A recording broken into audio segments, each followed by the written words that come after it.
Good evening and welcome to The Rundown. I'm Jason Madison. Penn's women's golf finally earned its first tournament title of the season after placing second and fourth at a pair of earlier events. Penn stampeded past the competition at the Simpson Invitational this past week. The Statesmen took 3 teams to Indianola and brought back first, second, and fourth place. But even though the results have been similar, this year's squad is quite different from years past. The Rundown's Eduardo Zamarripa has more. Fall action is already underway for Penn's women's golf squad, but things aren't exactly the same anymore. Different teams, new faces, so that's exciting for going into a new conference. The Statesmen have joined the Heart of America Athletic Conference and welcomed in several new faces. Head coach Nick Rule says he's pleased with the progress of the team's new young core. 2 right out of the gate. I mean, you have to talk about Elise Warren from Australia. She's been just a great addition, really long off the tee, and just very, very coachable. Really wants to learn and really wants to get better. And she's yet to hit her ceiling as far as how good she can be. She's only a freshman, and we're excited about her. Miranda Keeler is another one. She was a transfer from AIB. She's got a ton of game, and she is an athlete. And from every sense of the word. She's just very athletic and gets what it takes to succeed at a higher level and has that work ethic. Penn is trying to use the momentum from the program's success over the past 2 seasons. The Statesmen come into the Heart as the former back-to-back MCC champs. The goal doesn't change. The goal is still we want to be the champion of our conference, to represent our institution and our conference at the national championships. Rule says this year's team is just as talented as years past and even a bit deeper and more mature. We have an opportunity to continue to be better. We have an opportunity to be a top 10 team. And I think that's what our goal is. We want to continue every single time to continue to move up. We want to show sustainable progress. We don't want to fall back at any point. And that sustainability is possible thanks to the leadership of seniors Natalie Buden and Demi Corza. They stay late from practice. They ask for extra time. They're doing all the little things to get better. And the new girls see that, and the girls that have been within the program for a year or so and are just getting older, they see that type of work ethic as well, and they want to mimic it. And it's just great to see, and I'm very proud of Natalie and Demi and what they've done thus far. The Statesmen have earned 2nd, 4th, and 1st place finishes in their 3 tournaments so far this season, but Penn is getting ready to ramp up for tougher competition. We're just continuing to get our bearings and moving forward and figuring out what we have and figuring out what we need to improve on. And as soon as October hits, it's going to be a whole nother level of competition and a whole nother level of focus. For The Rundown, I'm Eduardo Zamarripa. The Statesmen will be back in action for the Grinnell Invitational on Sunday, September 27th. From the fairway to the pitch, the William Penn men's soccer team overcame the odds to remain unblemished in conference play. Tuesday night, the Statesmen defeated the 25th-ranked Grandview Vikings 1-0 on the road. The last time Penn beat GV was over a decade ago. WP's sports information director, Wade Steinlage, says he believes this is the program's first win over a ranked opponent since 2002.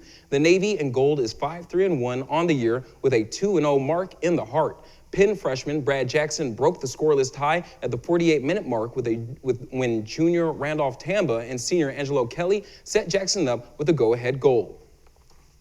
Over on the women's side, it was a different story. Penn was blanked 2-0 against their school rival to fall to 4-3 on the year with a 1-1 record in the Heart. William Penn was outshot 10-2 as Grandview scored in the 62nd and 86th minute mark. Both William Penn squads traveled to Kansas City, Missouri Friday to face Avila in conference play. The women start the action off at 12:30 p.m. with the men to follow at 3 p.m. The 12th-ranked Statesman football team defended its national ranking by defeating Central Methodist 56-16 last Saturday. The game was a conference crossover game. Penn is 3-1 so far this season. WP was an absolute juggernaut on the ground, rushing for 400 of its 446 offensive yards. Penn scored 7 of its 8 touchdowns on the ground, with its sole passing touchdown going to Jatavius Stewart for 31 yards. Tyler Goebel and Tyler Hafner led the charge for scoring in the rushing attack, each scoring 2 touchdowns apiece. Goebel rushed for 88 yards, while Hafner gobbled up 86. Penn's defense was also solid, only allowing CMU to rush for 29 yards and forcing 4 turnovers. The Statesmen are now preparing to travel to Springfield, Missouri for Saturday's face-off against Evangel in another crossover match. Game time is set for 6 p.m. Oskaloosa football didn't get off to a hot start this season. The Indians are 1-3 on the year after getting their first win of the season last Friday on homecoming night. OHS knocked off Sadell 19-14. Junior quarterback Ethan Arnold kept the game grounded, rushing for 44 yards along with a touchdown. The Indians are now looking to stay on the winning track heading into Friday's game against the undefeated 4-0 Sheraton Chargers. So far, we started out with just a couple of tough games and tough losses that we took, but now we have a little bit of momentum going after winning homecoming, and we have a couple of really beatable opponents coming up. So as long as we can keep our momentum going and keep everyone healthy, we should be okay. The Indians look to keep the ball rolling heading into a hostile homecoming game against Sheraton tomorrow night at 7:30 p.m. We'll be right back after this break. Your professors oftentimes expect more of you than you expect of yourself. They take pride in you wanting to learn more. They push you. They'll give you all the resources you need to get what you want. It just makes me want to do more. Open my eyes to new things that I might want to do as well. The knowledge that I've gained since I've been a student at William Penn University translates to real-world experience. That's when you know that you got what you paid for, really. And that's why I'm a statesman. And that's why I'm a statesman. That's why I'm a statesman. And that's why I'm a statesman. The student community at William Penn made an impression on me. It's a real statement that you can come here and be part of something real. You have the opportunity to participate in activities, to be involved, to make a difference on campus.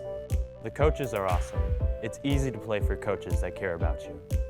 It gets more effort out of you because you appreciate what they do. The real experiences at Penn have helped shape who I'm going to be when I graduate. I work harder because I want to be part of the conversation in class. William Penn gives me the freedom to be who I am now and the tools for who I want to be. Diversity runs deep at William Penn. Not only in the student body, which is made up of people from all over the world, but also in the diverse opportunities for hands-on learning. The equipment you get to use is legit. The experiences here will help me get a job when I graduate. I am a leader. I am a trailblazer. I'm proud to be a statesman. William Penn University. Make a statement, be a statesman. The sudden death of former Oskaloosa Indian, Iowa Hawkeye, and NFL giant Tyler Sash rocked the community recently. According to the Oskaloosa Police Department, the 27-year-old passed away Tuesday, September 8th at his residence in Oskaloosa. The Iowa Office of State Medical Examiner performed an autopsy on Sash Wednesday, September 9th, which revealed no acute trauma. The cause of death is still pending further investigation. The State Medical Examiner Office says the test results will be available in the next 5 to 6 weeks. Sash was laid to rest Friday, September 11th. Since then, the community has shown an outpour of support for the Sash family. Besides encouraging words and prayers, several events are planned to keep Tyler's memory and sense of goodwill alive. Locally, a Tyler Sash disc golf benefit tournament is set for this Saturday, September 26th at Edmondson Park in Oskaloosa. Event organizer Mike Tewell says he isn't affiliated with the Get Better Not Bitter Tyler Sash Foundation, but he is putting his efforts towards something Sash was very passionate about, in town, youth football. I think a person like Tyler, his kind of personality and his kind of spirit spreads like wildfire. I'm more nervous right now than I am for the Super Bowl, or than I was for the Super Bowl. I mean, the kids see somebody that makes it from a small town. That never happens. I mean, the odds are just remote.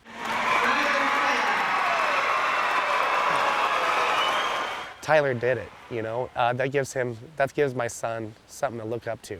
Can I have your autograph, Tyler? And then on the other side it said, can you get Tom Brady's autograph for me during the game? That's why I'm putting on this tournament. That's why I wanted to do it annually. We'll be out here every year as long as there's support.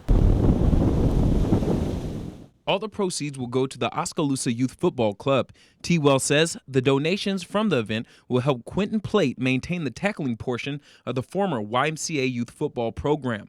YMCA Executive Director Dave Phelps says the Y is still running and sponsoring the youth flag football program, but it handed the tackling section over to Plate to offset costs. Tewell says supporting youth sports and other activities in Oskaloosa is something Sash spent his life doing. I definitely wanted to come back and just turn around and thank them. Those acts of kindness are what sparked Tewell to organize the disc golf benefit. There's only one Tyler in a lifetime. You know, I don't think we should waste it. I don't think we should waste his memory. Don't focus on one thing. It doesn't even have to be sports. If you're good in music, do music. I think we should go strong. And that's what I think he would say. Just keep going, because he was a big part of the community. He showed us how it's done. He showed us how to be there for people. Let's do that. The entry fee for the disc golf tournament is $20. Registration is Saturday, September 26th, starting at 7:30 a.m. and ends at 9:30 a.m. Prizes, t-shirts, free disc, and more are slated for the event. If you're interested in entering the tournament or just want to donate, contact Mike T. Well at 641-504-3089. Tyler Sash didn't just have an effect on people in Oskaloosa, but others from coast to coast. His talents put him in the position to influence others with his character. To help remember the fallen Hawkeye this football season, 2 Iowa couples are teaming up to deliver memories of Sash that begin with a hashtag.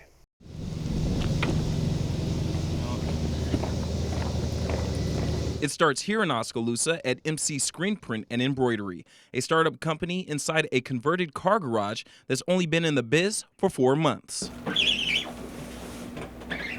Candy Ashman and her husband Josh have taken on the task of supplying these number 9 t-shirts to the masses. So far, the couple has produced 750 shirts in 4 days with the assistance of their parents and, of course, their 2 boys. Good job. The Ashmans are filling orders that are part of the online hashtag #ShowUpForSash. Red Shoe Media co-owners Brian and Brenda Weber, who wanted to help remember Tyler, thought it up. We threw out some concept art for a t-shirt and people just were overwhelmed. They were ready to go. Where can I buy these shirts? And we went, all right, you know, our background with Red Shoe Media, the business that we run, is working solely with local businesses across the United States. And I had 15 to 20 other vendors reach out to me through Facebook and go, we want to produce the shirts. And I went, I want to work with somebody that's in Oskaloosa. That's what Tyler would want. You know, is there a way for us to be able to help a small business and help a community move forward with something tragic? And it was a no-brainer. This is the largest order the Ashmans have filled, but they know it's for a good cause. The proceeds from the shirts are going to the Tyler Sash Foundation. That's what keeps us going, is just knowing that people in our community are going to benefit from these t-shirts, and you know, it kind of keeps us motivated to keep trucking along.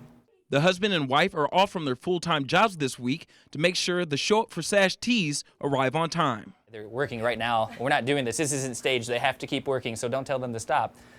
We have to get all these shirts to households by Friday.